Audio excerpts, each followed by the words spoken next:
And speaking of you telling that joke, and your new hour is so. I've heard amazing things, bro. I think I pissed off Hulu when I was making fun of that. Did thing. My manager came backstage at Town Hall. He's like, I was with the guy from Hulu. I was like, no. But you were like, you acknowledged, you're like, well, you can tell they didn't give me money. Yeah, that's what I said. I go, they would have gave me a check. I would have been like, oh, hilarious. Oh, that's so great. But I was on stage. I was like, some corporate cocksucker thought this was such a banger. And the guy was standing there like, oh, he's funny. You know, my manager's like, just that awkward moment where he's like, I don't know what he's talking about. But yeah, I don't know. I saw it with two of my friends who this is so shocking to someone like me who's like known you for a long time. Yeah. Like, they were like, I was talking about, I got your tickets a long time ago, and I was telling them about it, and they were like, who's that? And I was like, I'm sorry, it came up because they were watching Billions. Oh yeah. And I was like, oh, like Mafi, like he's my buddy. I'm going to a show. I think it was the same week, so like Friday night, and they were like, "He's a comedian." Yeah, that happens to you a lot still. Fact is just Billions was a crazy popular show, so that's awesome. More people know you as Mafi than just like Dan Soder the comedian. Yeah. Wow. But I kind of like that. I was gonna say it's dope, a great thing to happen. I kind of like it shocked me so much. I kind of like when because it's like finding out about a band. You're like, yeah. oh shit, he's got like 3 albums I can go listen to. Yeah. I don't ever like begrudge. It is funny because I can tell when people walk up to me what they're fans of. Which one? Yeah. Like loud bros. I'm like, here comes the Billions one.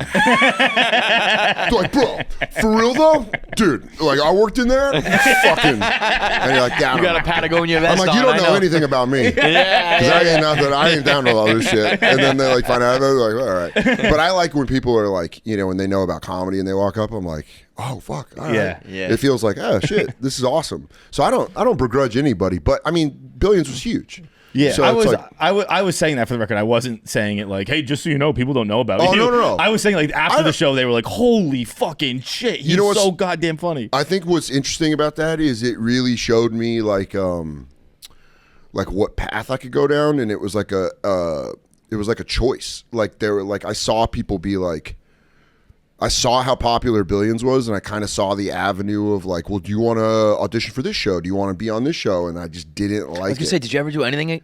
I didn't like it.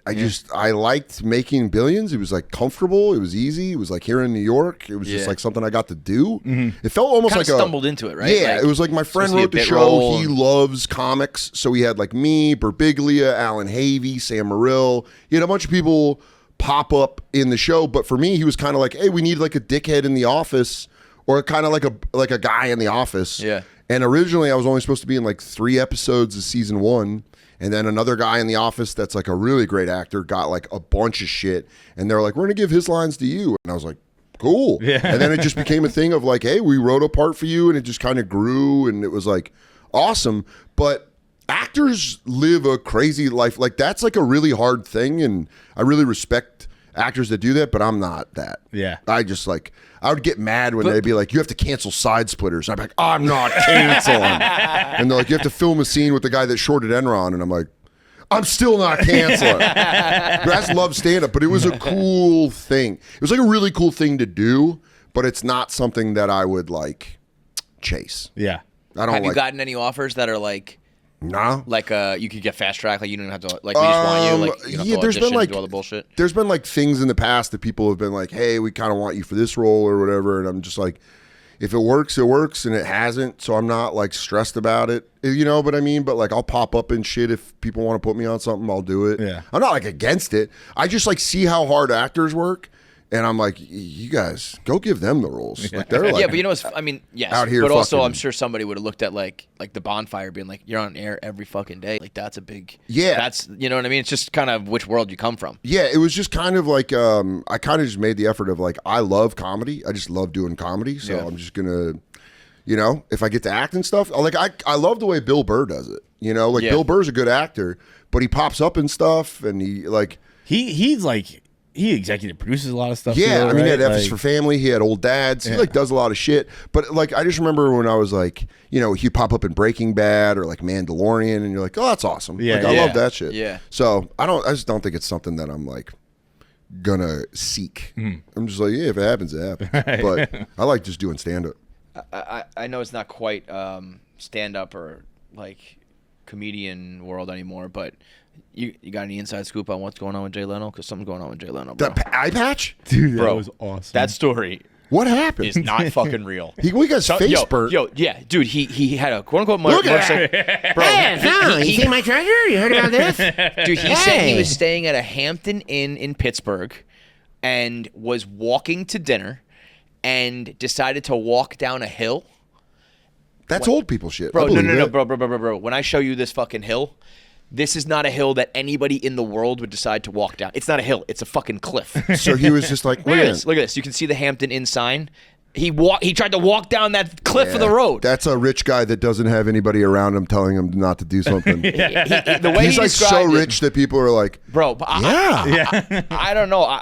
they do the thing that like really, if you've been around really rich people, they always have an assistant and they'll like whisper shit to people. They go, Jay wants to walk down the hill. And they go, okay. And they go like, I don't think Jay should do that. They go, Jay's going to walk down the hill. And then he falls and there's like 7 people. But that is very funny. Dude, he broke his hand. Also, here's my thing. Shout out Conan, dude. I'm Conan legitimately- gang for life. Yo, that guy deserves. COB. He deserves so. Conan much more O'Brien's the respect. best. He's like kind of like a LeBron. Did It's like you we see just that- don't talk about how fucking unbelievable he kind of got screwed over with the Yeah, whole he thing. got absolutely fucked over. Had that not happened, and I think he was just the guy. Did you see him he'd be- on did you see Conan when he went on Fallon and he like touched the desk? No. There's like a moment where he like touched the late night desk and you're like, that should be yours.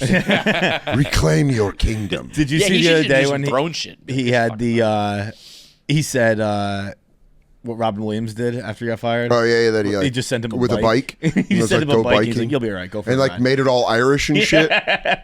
Yeah, Conan's my guy. Conan was the only guy that I wanted to do stand up on his show, and then I got to do it twice, and then it was like, well, that's it. I'm Yeah, good. right, I right. don't have to do a late night again. Right. It was He is the fucking fucking man. sick. He was How the old are man. you in that picture? That was like 20. Holy shit! 13. I was like, who is that? That was the doesn't night. even look like you. That was the night Alabama blew out Notre Dame in the national championship because I was with Nate Bargatze was living in L.A. that first time I did it, and he came with me to Conan. It was fucking sick. Dude, how cool was that on Nate's latest SNL when he got to end it with Vanderbilt just beat Oh Vanderbilt? yeah. I texted him when that happened. Vandy beating Going on Alabama a the high night Nate hosted SNL the second time was fucking awesome. Yeah. That was perfect. That's a perfect night. Yeah, You that's know, like you your host alma mater SNL takes and out Vandy beats. all at once To get to happening yell that, at the I same actually time. like. I said that to him. I was like, dude, to get to yell, Yeah. fucking Vandy. I beat mean, Bama on I the texted him SNL stage. immediately. I was like, dude, how fucking crazy is that?